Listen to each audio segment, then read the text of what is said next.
Hi guys, so I've said in the past how members of the Democratic Unionist Party in Northern Ireland campaigned for Brexit, they voted for Brexit, and at every turn they defended Brexit.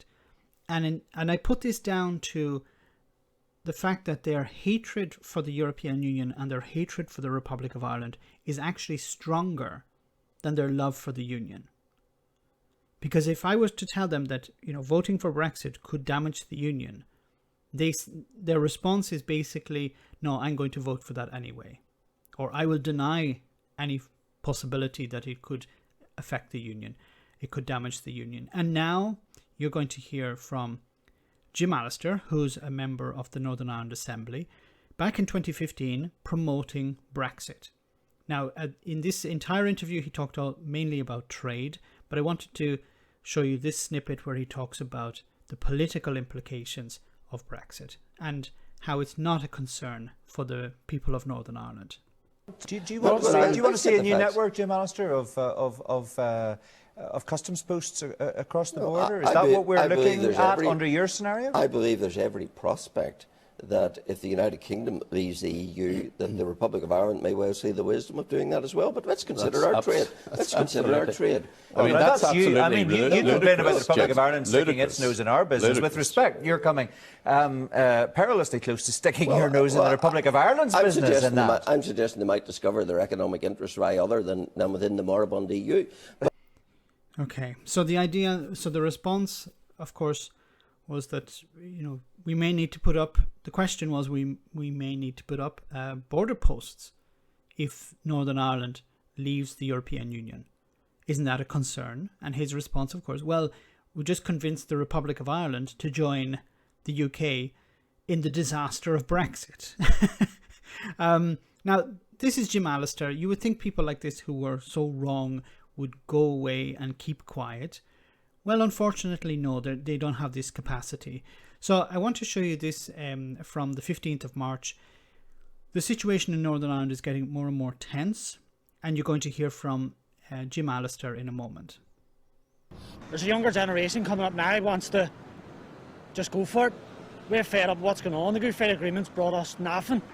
One of the parties that sprang from the loyalist paramilitaries says the protocol has spawned a real danger of loyalist violence. At this stage with these protocols, I think that the anger is the highest that I've seen it.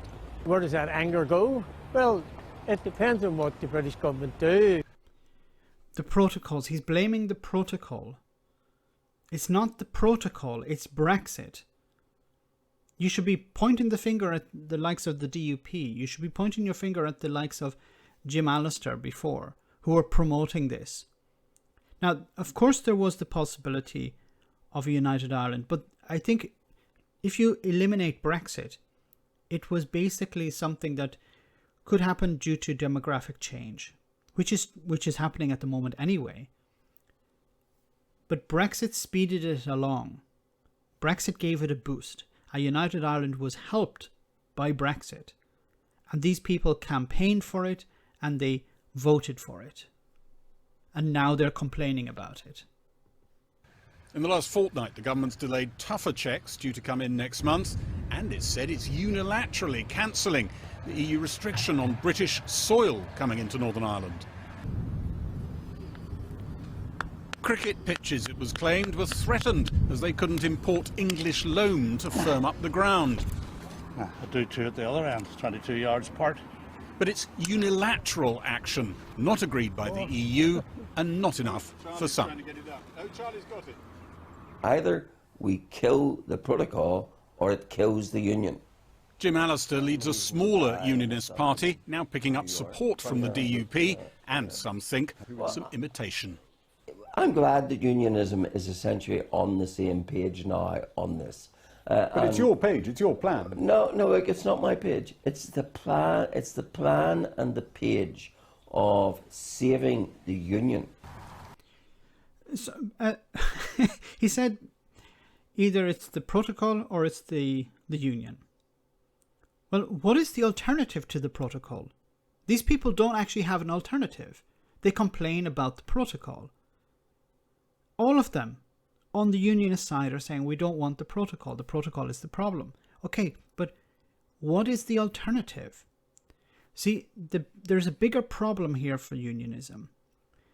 There is the Alliance Party, which is supportive of remaining in the European Union or closer ties to the European Union. There's Sinn Féin, who are anti-Brexit. There's the SDLP. The power of the Brexiteers in Northern Ireland is getting smaller and smaller. And when it comes to a vote to maintain the protocol or to eliminate the protocol, it will be a decision by the Northern Ireland Assembly.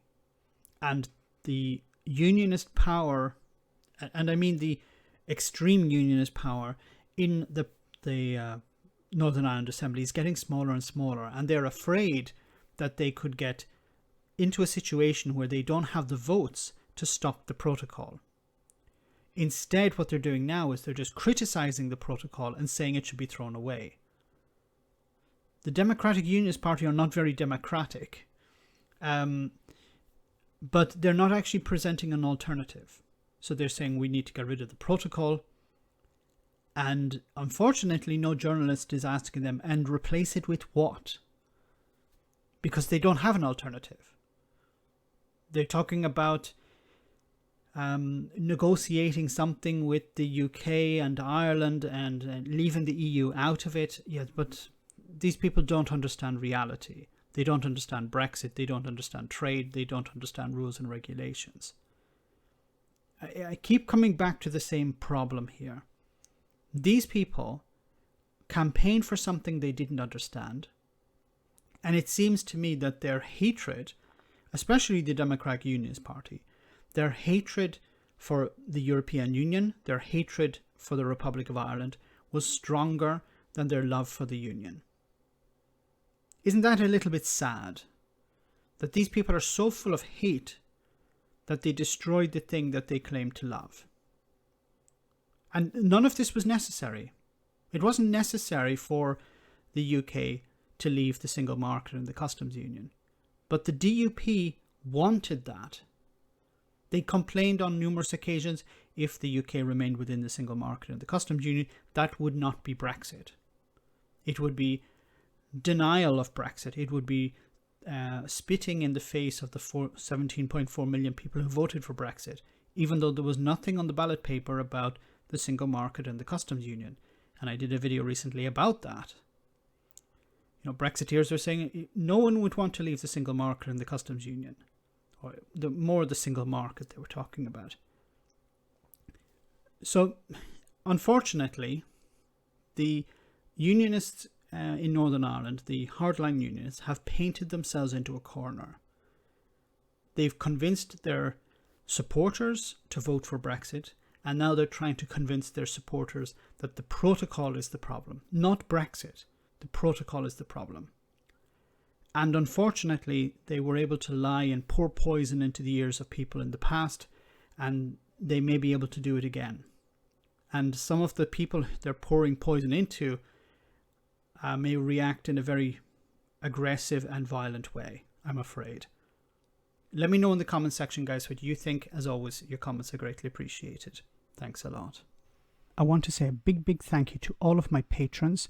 You ensure that this channel continues to exist. I'm eternally grateful for all of your support. If you join Patreon, you will receive instant access to our Discord server, where we have both audio and video chats. You can chat with me and other patrons, where we discuss important and non-important issues. Becoming a patron per month costs about the same as a large coffee, so why not check it out?